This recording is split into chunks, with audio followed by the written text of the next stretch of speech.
Bedfight in 2024 might seem like a nightmare, and that's why I'm going to show you a bunch of ways that you can improve at the game easily. Anyways, I've yapped enough. Let's get into the video. The first thing that you can do is to be more aggressive. Catching your opponent off guard is a very easy way to flawless them. Let me give you an example.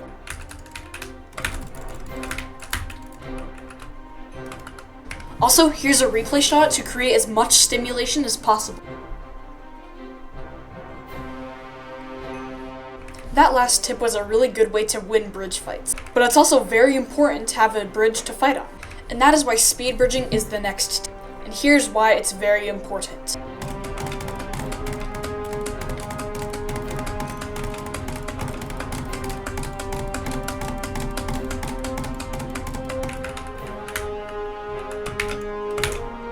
While this might be annoying to you because you say you already know how to speed bridge, it helps so much just to throw in the towel and practice your speed bridging. There I had a 1v1 for my opponent's bed, which I totally won, just because I knew how to speed bridge better. Wait. No, seriously, that's the next tip. Patience is very important for one reason: natural regeneration. When you have a 1v1 for your opponent's bed, patience is important as you can easily stall to get as much HP as them for your 1v1. I don't have a way to practice this, but here's a clip of me easily stalling out my opponent so I can win a 1v1.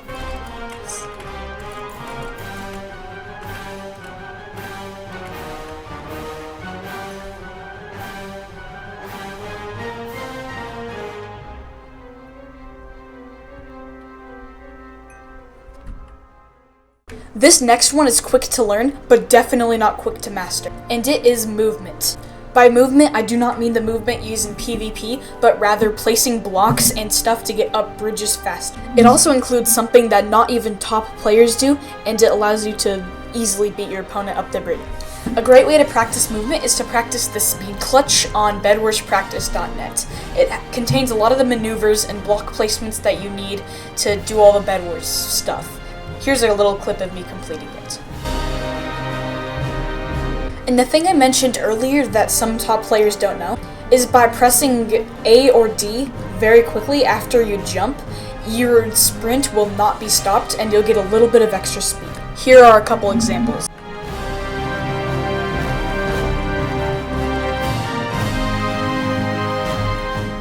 Now that you're pretty decent at bridging, bridges, and bridge fights, let's take a break from all the physical stuff and talk about a couple mental topics, with the first being mindset. Over a Bedfight clip, I'm going to tell you the importance of mindset. Thinking is a huge part of Bedwars, and it is impossible to win without it. Being hopeless while playing can be detrimental, take it from me. Bedwars is hard, and a few losses isn't going to mean anything. If it helps, you can do anything you can put your mind to, so keep going. The next thing directly ties in with mind, and that is to try to have fun playing the game. Playing the game shouldn't feel like hitting the brick wall that I'm standing on right now. And once again, I'm going to talk about it over a Bedfight game.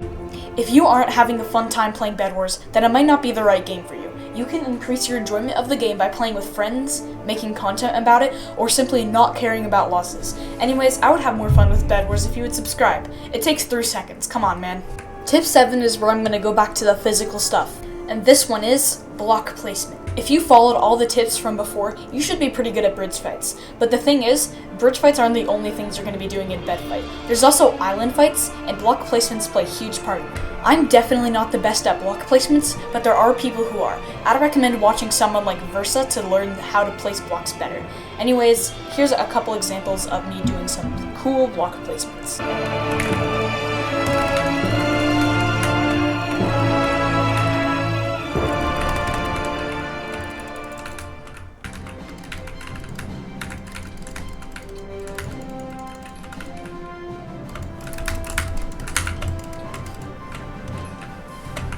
Number 8 is a bit of a weird one, and it is reading your opponent. Predicting what your opponent's gonna do and reacting upon that can be very useful.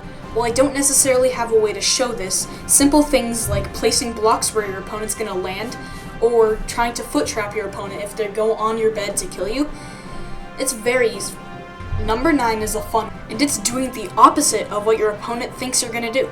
There are many examples of this, but I'm gonna show you an example of counter strafing, where you just switch your strafe right before you hit your opponent. In other words, you just gotta discombobulate your opponent.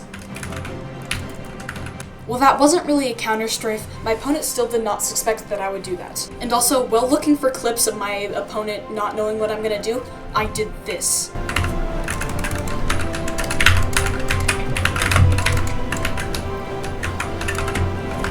Before I go on to tip number 10, I'm going to thank you guys for watching till the end. It helps so much and it's going to get my video on the algorithm. But enough yapping. Tip number 10 is to watch other creators, good players, and people, not necessarily me, and try to learn from their plays. I learned a lot of my fun tricks that I sometimes do in Bedfight from other people, which include my friends, creators, and ranked Bedwars players.